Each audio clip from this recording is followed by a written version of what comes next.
तो मेरे प्यारे विद्यार्थियों, आइए अब हम एमपी बोर्ड के टेक्स्ट बुक कक्षा 12वीं की टेक्स्ट बुक के लेसन नंबर 4 के पहले स्टेंजा के बारे में हम पढ़ चुके थे।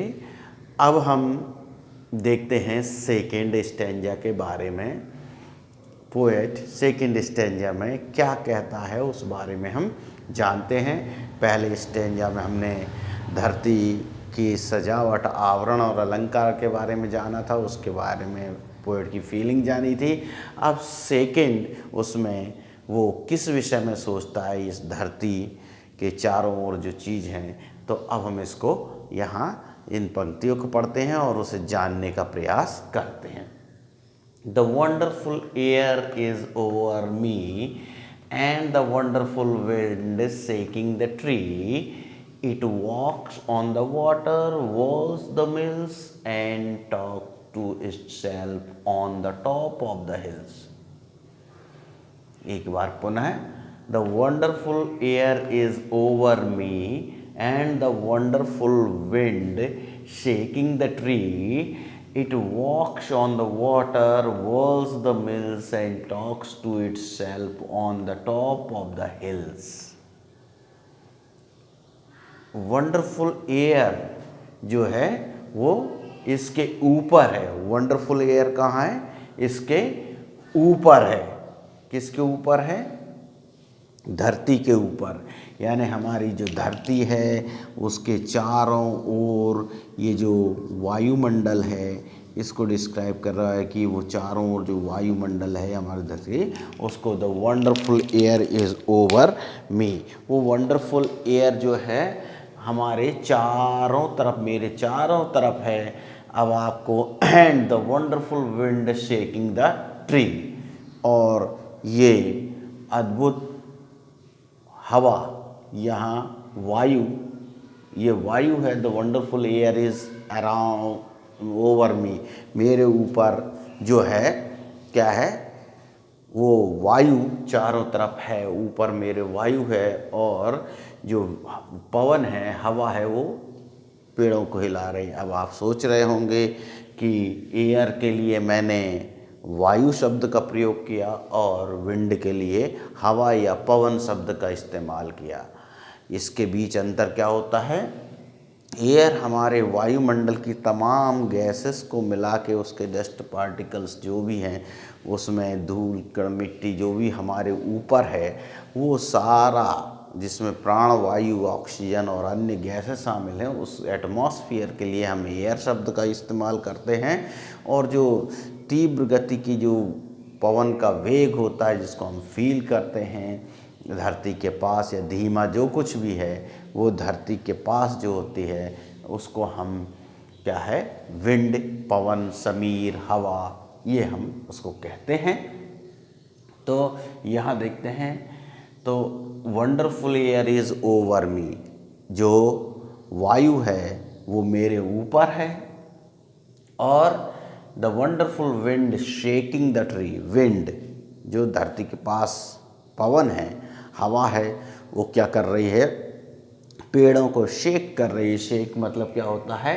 हिलाना, मिलाना, या जो हम कहते हैं ना शेक हैंड्स, हाथ मिलाना, शेक वेल, मिलाना, बॉटल में कोई भी चीज़ को मिक्स करना। तो ये दो अर्थ अपने यहाँ हवा के चलने, उसके लिए शेक शब्द यानी ब्लो शब्द है। Blows the tree, shakes the tree, moves the tree, ये इस तरह से उसका अर्थ है।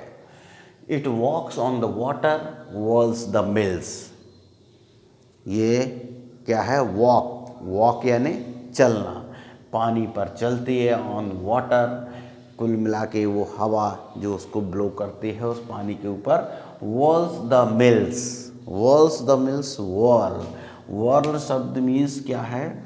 यहाँ जैसे लिखा है, किसी चीज़ को जल्दी जल्दी गोल गोल घुमाना, वो क्या कहलाता है?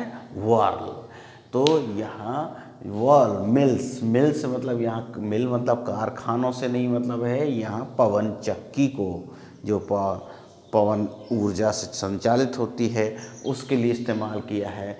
तो विंड क्या है? उसको गोल गोल तेजी से घुमाती, and talks to itself on the top of the hills, और अपने आप में से बोल रहे talks to itself on the top of the hills, और क्या है, पहाड़ी के ऊपर क्या है, वो अपने आप से बात करती है। ये चीज़ उसमें बतलाई गई है। ये हम देख सकते हैं कि वो जैसा लगता है कि पहाड़ियों से बात कर रहा हो, पवन जो है, हवा जो है पहाड़ियों से बात कर रही हो।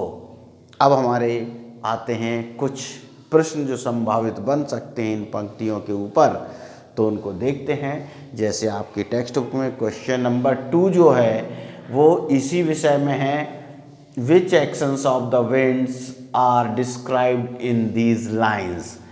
इन पंक्तियों में विंड की कौन कौन से एक्शंस जो है, क्रियाएं डिस्क्राइब की गई हैं। The wind shakes the trees, blows the on the water and top of the hills. तो हवा क्या है, पेड़ों को हिलाती है, ब्लोज ऑन वाटर और on the top of the hills, पानी के ऊपर और पहाड़ियों के ऊपर वो चलती है, मतलब बहती है। Next, where does the wind walk, हवा कहाँ चलती है, the it walks on water, कहाँ चलती है, पानी पर चलती है। कविता के अनुसार, इन पंक्तियों के अनुसार वो पानी पर चलती है। whom डज, फिर है what does the wind do to the mills, wind जो पवन है वो क्या करती है, मिल्स का क्या करती है, तो इट वॉल्स द मिल्स, तो वो मिल्स को क्या है, पवन चक्की क्या गोल गोल घुमाती है। Then whom does the wind talk to, हवा किससे बातें करती है, इट टॉक्स टू हिल्स, ये क्या है, हिल्स से बातें करती है। अब हमारा अगला क्वेश्चन ये कुछ शब्दों को लेके हो सकता है। Find out the words used for the following meaning, इन अर्थों के लिए जो शब्द इस्तेमाल किया गया है उसको तलाशिए। तो टू मूव, ब्लो और मिक्स, किसी चीज़ को मूव करने से, हिलाने से या बहाने से या मिक्स करने के लिए जो शब्द इस्तेमाल किया गया है इन लाइनों में वो कौन सा है, तो वो शेकिंग द ट्री, मतलब शेक शब्द का इस्तेमाल किया गया है। शेक के बाद हम आते हैं to move something rapidly round and round, और किसी चीज़ को बार बार गोल गोल घुमाना, उसके लिए किस शब्द का इस्तेमाल किया गया है, तो हम देख रहे हैं यहाँ वर्ल्स द मिल्स जो है वर्ल शब्द का इस्तेमाल किया गया है।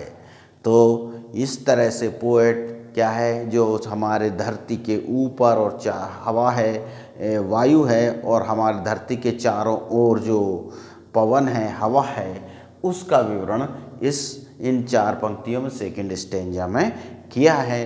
अब हम तीसरे स्टेंजा को अगले वीडियो में देखेंगे कि उसके विषय में पोएट क्या कहता है। तो हैव अ नाइस डे, आज आपका दिन शुभ हो। नेक्स्ट टाइम हम नेक्स्ट वीडियो में अगले जो 2 आपकी बचे हुए पैराग्राफ्स हैं, स्टेंजा हैं, उन स्टेंजा के साथ हम आएंगे और उनके बारे में चर्चा करेंगे।